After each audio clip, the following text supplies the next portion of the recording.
2024 లేదా 25లో డిగ్రీ లేదా బీటెక్ చదివారా? సాఫ్ట్‌వేర్ జాబ్ కోసం ఎదురు చూస్తున్నారా? అయితే కోడ్ జ్ఞాన్ 100 డేస్ కోర్సులో చేరండి. జాబ్ సాధించండి. నమస్తే సార్. నమస్కారం. సార్ అసలు అసైన్డ్ భూములు అంటే ఏంటి? అసైన్డ్ భూములను అమ్ముకునే రైట్ ఉందంటారా? మనకి అంటే భారతదేశం ఏంటంటే సంక్షేమ రాజ్యం ఒక విధులు నిర్వహించడం కోసం ఏంటంటే భారతదేశంలో ఎవరైతే పేదరికంలో ఉన్నారో, బిలో పావర్టీ లైన్, పేదరికానికి దిగువ స్థాయిలో ఎవరైతే ఉన్నారో, అలాగే సన్నకారు రైతులు, నిరుపేదలు వీళ్ళైతే ఎవరైతే ఉన్నారో వీళ్ళందరికీ కూడా వీళ్ళు సామాజికంగా ఆర్థికంగా ఎవరైతే వెనకబడి ఉన్నారో వీళ్ళు వాళ్ళ ఆర్థిక యొక్క అభివృద్ధి కోసం, వాళ్ళ జీవనాని కోసం, వాళ్ళ బతుకులు బాగుపడాలనే ఉద్దేశంతో కోసం గవర్నమెంట్ ఏం చేస్తుందంటే గవర్నమెంట్ యొక్క భూమి వీళ్ళకి ఉచితంగా ఇవ్వడం అనేది జరుగుతుంది. వీటిని మెయిన్గా అసైన్డ్ ల్యాండ్స్ అంటారు అన్నమాట. అసైన్డ్ ల్యాండ్స్ అంటారు. ఇది ఇప్పటి నుంచే కాదు, మనకి బ్రిటిష్ వారి కాలం నుంచి కూడా అసైన్డ్ ల్యాండ్స్ ఈ సిస్టమ్ అనేది ఉండటం జరుగుతూ ఉంది. అయితే మెయిన్ మనకేంటంటే వీటిలో మనకి ముఖ్యమైన చట్టం 1977లో ఈ చట్టం తీసుకురావడం జరిగింది. దీని ప్రకారం ఏంటంటే అసైన్డ్ ల్యాండ్స్ ప్రొహిబిషన్ యాక్ట్ అంటారు ఇది. దాని ప్రకారం ఏంటంటే అసైన్డ్ ల్యాండ్స్ ఏదైతే ఉందో ఇది అమ్ముకుంటానికి అవకాశం లేదు. ఓకే. దానిలో ఈ అసైన్డ్ ల్యాండ్స్ అనేవి చాలా రకాలుగా ఉంటాయి. వీటిలో డి ఫార్మ్ పట్టాలు, బి ఫార్మ్ పట్టాలు, లావణి పట్టాలు, అట్లాగే మరి స్వతంత్ర సమరయోధులు ఉంటారు, స్వతంత్రం కోసం పోరాడిన వాళ్ళు ఉంటారు, వాళ్ళకు కూడా ఈ గవర్నమెంట్ ల్యాండ్స్ అనేది అసైన్ చేయడం జరిగింది. రెండోది పొలిటికల్ సఫరర్స్, రాజకీయ బాధితులని, అట్లాగే భారతదేశ సైన్యంలో పనిచేస్తూ వాళ్ళ సేవలకి గుర్తింపుగా కూడా ఒక 2.5 ఎకరాలు 5 ఎకరాలు ఇట్లా గవర్నమెంట్ అనేది అసైన్ చేయడం జరుగుతుంది. ఈ రకంగా చాలా రకాలైన వర్గాలకి ఈ అసైన్ ల్యాండ్స్ అనేది గవర్నమెంట్ ఇవ్వడం జరుగుతూ ఉంటుంది. అయితే వీటిలో ఏంటంటే మనం ఫస్ట్ ఆ పట్టా ఏదైతే ఉందో అసైన్డ్ పట్టాలో టర్మ్స్ అండ్ కండిషన్స్ చూడాల్సిన అవసరం ఉంటుంది. వాటిలో ఫస్ట్గానే పెడతారన్నమాట, this land was heritable but not alienable అని ఉంటుంది. అంటే ఏంటంటే ఇది వారసత్వంగా వెళ్ళే భూమి, అంటే తండ్రి నుంచి కొడుకు నుంచి మనవడికి అట్లా వాళ్ళ వారసత్వంగా వాళ్ళు అనుభవించే హక్కు వాళ్ళకి ఖచ్చితంగా ఉంటుంది. బట్ నాట్ అలైనబుల్ అంటే అర్థం ఏంటంటే అది ఎవరికి అమ్మడానికి అవకాశం లేదు, మార్టగేజ్ చేయడానికి అవకాశం లేదు, గిఫ్ట్ డీడ్ చేయడానికి అవకాశం లేదు. అంటే అది ఎవరికి కూడా ఇవ్వడానికి వీళ్ళకి రైట్ ఉండదు. వీళ్ళ రైట్ ఏంటంటే దాన్ని అనుభవిస్తూ దాని ద్వారా వీళ్ళు ఆర్థికంగా అభివృద్ధి చెందడం అనేది ప్రధాన ఉద్దేశంగా అసైన్డ్ ల్యాండ్ అనేది ఇవ్వడం అనేది జరుగుతూ ఉంటుంది. అయితే మీరు ఆయన స్ట్రైట్ క్వశ్చన్ ఏంటంటే ముందు అమ్ముకోవడానికి అవకాశం ఉంటుందని. ఇప్పుడు ఇంతకుముందు మనం చెప్పుకున్నట్లుగా ఏంటంటే ఈ ఇప్పుడు పొలిటికల్ సఫరర్స్ కానీ, రాజకీయ బాధితులకు కానీ, లేకపోతే ఈ సైన్యంలో పనిచేసి రిటైర్ అయిన వాళ్ళకి ఇచ్చే భూములు, వీటిలో కండిషన్స్ డిఫరెంట్గా ఉంటాయి కొంచెం. అంటే ఇది 10 సంవత్సరాల వరకు మీరు ఎవరికి అమ్మటానికి లేదు, లేదా 12 సంవత్సరాల వరకు అమ్మటానికి లేదు అనేది ఉంటుంది. అప్పుడు వాళ్ళు 10 సంవత్సరాల తర్వాత 12 సంవత్సరాల తర్వాత వాళ్ళకి అమ్ముకోవడానికి అది అబ్సల్యూట్గా రైట్స్ అనేది ఉంటుంది అనమాట. ఓకే. అట్లాగే అసలు ఈ కండిషనే లేదనుకో, లేని వాటిలో వాళ్ళు అబ్సల్యూట్గా అమ్ముకోవడానికి కూడా రైట్ ఉంటుంది. అయితే మెయిన్ ఏంటంటే 1977 జనవరి 19కి ముందు అసైన్ చేసిన భూములు అవి అమ్ముకోవడానికి ఛాన్స్ ఉంది. అయితే దానిలో ఒక మెయిన్ కండిషన్ ఒకటి ఉంటుంది, అదేంటంటే పేద రైతులకు మాత్రమే అది కొనుక్కునే రైట్ ఉంటుంది. అసలు పేద రైతు అంటే ఎవరు అంటే మనం ఈ గవర్నమెంట్ మన యాక్ట్ ప్రకారం డెఫినేషన్ చూసుకుంటే 2.5 ఎకరాల భూమి మాగాణి అంటే వెట్లాండ్ అంటారు అన్నమాట.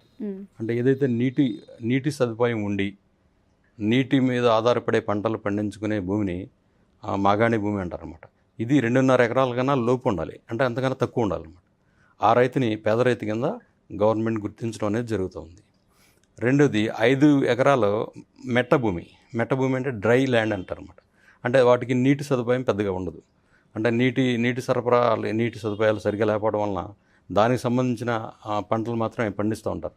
అంటే మాగాణి భూమితో పోల్చుకుంటే మెట్ట భూమి కొద్దిగా వాల్యూ, దాని ఈల్డింగ్ అది తక్కువ ఉంటుందనే ఉద్దేశంతో అది 5 ఎకరాల లోపు భూమి ఉన్న వాళ్ళని కూడా పేద రైతు కింద గవర్నమెంట్ గుర్తించడం అనేది జరుగుతుంది. అసలు ఇంకా భూమి ఏమీ లేని వాళ్ళని భూమి లేని నిరుపేదలు, వాళ్ళకి వ్యవసాయ కార్మికుల కింద కూడా గుర్తించడం అనేది జరుగుతూ ఉంది. అయితే ఎస్సీ ఎస్టీసు బీసీసు ఇట్లా ఆర్థికంగా వెనకబడిన వాళ్ళకి కూడా వాళ్ళకి ఈ భూములు అనేది అసైన్ చేయడం అనేది జరుగుతూ వస్తుంది. భారతదేశం మొత్తం మీద చూసుకుంటే మన తెలుగు 2 రాష్ట్రాల్లో, అంటే ఉమ్మడి ఆంధ్రప్రదేశ్ ఉన్న టైంలో ఈ 2 రాష్ట్రాల్లో కలిపి దాదాపు అప్రాక్సిమేట్లీ 60 లక్షల ఎకరాలు కూడా ఇది అసైన్డ్ ల్యాండ్స్ కింద పేదలకు పంచడం జరుగుతుంది. అంటే దాదాపు ఇదేంటంటే భారతదేశంలో అత్యధికంగా పంచబడిన రాష్ట్రం ఏదన్నా ఉందంటే మనకి ఉమ్మడి ఆంధ్రప్రదేశ్ రాష్ట్రంలో పంచడం అనేది జరిగిందనమాట. అయితే ఇప్పుడున్న గవర్నమెంట్ ఏం చేస్తున్నారు, గవర్నమెంట్ ఇప్పుడు కొన్ని చుక్కల్లో డాట్స్ పెడుతున్నారు. అంటే కొన్ని భూములు అంటే కొంతమంది అందులో ఎవరు యజమాని హక్కులు సరిగా ఉండకపోవడం, ఎవరు అందులో లేకపోవడము, అలాంటి భూములు కొన్ని ఒకవేళ గవర్నమెంట్ ఏంటంటే కొన్ని ఎక్వైర్ చేయాలనే ఉద్దేశంతో కొన్ని భూములకి డాట్స్ పెడుతున్నారు. డాట్స్ అంటే దీన్ని చుక్కల భూమి అంటున్నారు అనమాట. అంటే గతంలో ఇటువరకు ఇప్పుడు పొలిటికల్ సఫరర్స్ ఉండి లేదా అసైన్ చేసిన ల్యాండ్స్ వేరే వాళ్ళు ఎవరన్నా కొనుక్కొని ఉన్నా కూడా వాళ్ళ పొజిషన్లో ఉన్నా, లేదా గవర్నమెంట్కి వేరే ఏదన్నా ప్రాజెక్టు నిర్మాణం కోసము ఏదో ఒక వేరే అవసరాల నిమిత్తము గవర్నమెంట్ ఏం చేస్తుందంటే దాన్ని ఎక్వైర్ చేయాలనే ఉద్దేశంతో దాన్ని చుక్కల్లో పెడుతున్నారు, డాట్స్ పెడుతున్నారు. దాన్ని ఏమంటున్నారంటే మన వాళ్ళు చుక్కల భూమి అంటున్నారు అనమాట. ఈ చుక్కల్లో పెట్టారంటే ఇంకా అది గవర్నమెంట్ తీసేసుకుంటుంది, మనకేం రాదని చెప్పేసి ఈ మధ్యకాలంలో ఏంటంటే మన తెలుగు రాష్ట్రాల్లోనే బాగా జనాలు ఆందోళన చెందడం జరుగుతుంది. ఎందుకంటే వాళ్ళు శిస్తు రసీదులు కట్టించుకోవట్లా, దానికి సంబంధించిన ఆ లోన్లు కానీ ఏమీ ఇవ్వటం లేదనమాట. దాంతో ఈ ప్రజల్లో చాలా ఒక ఆందోళనకరమైన పరిస్థితి నెలకొంది. అయితే దీన్ని బట్టి మనం లీగల్గా చూసుకుంటే ఎట్లా ఉంటుందంటే, చుక్కల్లో గవర్నమెంట్ భూమి పెట్టినంత మాత్రాన, చుక్కలు డాట్స్ పెట్టినంత మాత్రాన అది గవర్నమెంట్కి అబ్సల్యూట్ ప్రాపర్టీ కింద పోవడానికి అవకాశం లేదు. ఎందుకంటే మనకి కాన్స్టిట్యూషనల్ కోడ్స్ అంటే constitutional rights, natural justice and equity, అట్లాగే మనకి ఒక ప్రాథమిక హక్కులు ఉన్నాయి. వీటన్నిటిని కాపాడటానికి ఏంటంటే హైకోర్టుకిను సుప్రీంకోర్టుకి విశేషమైన అధికారాలు ఉన్నాయి. దీని ప్రకారం గవర్నమెంట్ కూడా ఇప్పుడు ఒక 30 సంవత్సరాలు అనుభవించి ఒక ల్యాండ్ని దానిలోనే సాగు చేస్తూ దాని మీద జీవనం సాగించిన వ్యక్తి నుంచి నువ్వు అకారణంగా ఏ గవర్నమెంట్ కూడా తీసుకుంటానికి రైట్ లేదు. దాన్ని ఖచ్చితంగా అక్కడ గవర్నమెంట్ ఏంటంటే కాంపెన్సేట్ చేయాలి.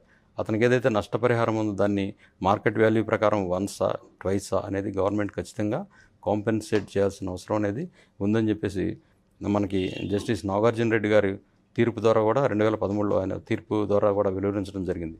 చుక్కల్లో భూమి ఉన్నంత మాత్రాన అది మీరు భయపడాల్సిన అవసరం లేదు.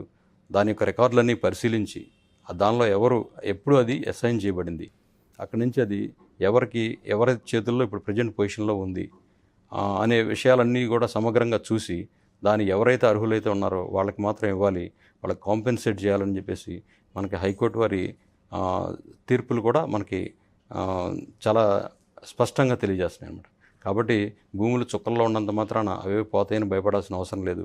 ఇక 1977కు ముందు ఈ భూములు ఎవరైతే ఉన్నాయో వాళ్ళు అమ్ముకోవచ్చు. కాకపోతే ఆ కొనుక్కున్న అతనికి ఒక కండిషన్ ఏంటంటే అతను కూడా పేదరైతే ఉండాలి. అతను కూడా పేదరైతే, ఇది చాలా ఇంపార్టెంట్ విషయం అనమాట. అంటే ఒక భూస్వామికి కానీ ఈ అసైన్ ల్యాండ్ అమ్ముకుంటాం జరిగితే అది చెల్లదు. ఈ కొనుక్కున్న వ్యక్తి కూడా ఒక సద్భావంతో కొనుక్కుని ఉండాలి. అతను కూడా పేదరైతే ఉండాలి. అంటే అతనికి కూడా మాగానే అయితే 2.5 ఎకరాల లోపు ఉండాలి, మెట్ట అయితే 5 ఎకరాల లోపు ఉన్న వ్యక్తి కొనుక్కుంటే ఆ సేల్ అనేది అది చెల్లుబాటు అవుతుంది. అదే బాగా ఉన్నవాళ్ళకి అమ్ముకుంటే అది చెల్లదు.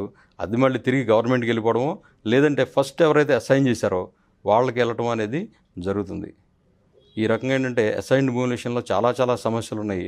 నాకైతే దీని గురించి అంటే ఆందోళన పడాల్సిన విషయం లేదు, సందర్భం లేదు. ఎందుకంటే మనకు హైకోర్ట్స్ ఈ విషయంలో మంచి పేద ప్రజలు ఎవరైతే ఉంటారో వీళ్ళకి అండగా నిలబడటానికి తగిన చట్టాలన్నీ మనకి ఉండటం వలన, కాబట్టి మీకు సమీపంలో ఉన్న అడ్వకేట్ని ఎవరన్నా సంప్రదించి దీనిపరమైన మీకు లీగల్గా రెమెడీ పొందాల్సిన అవసరం ఉంటుంది. Thank you sir, thank you so much.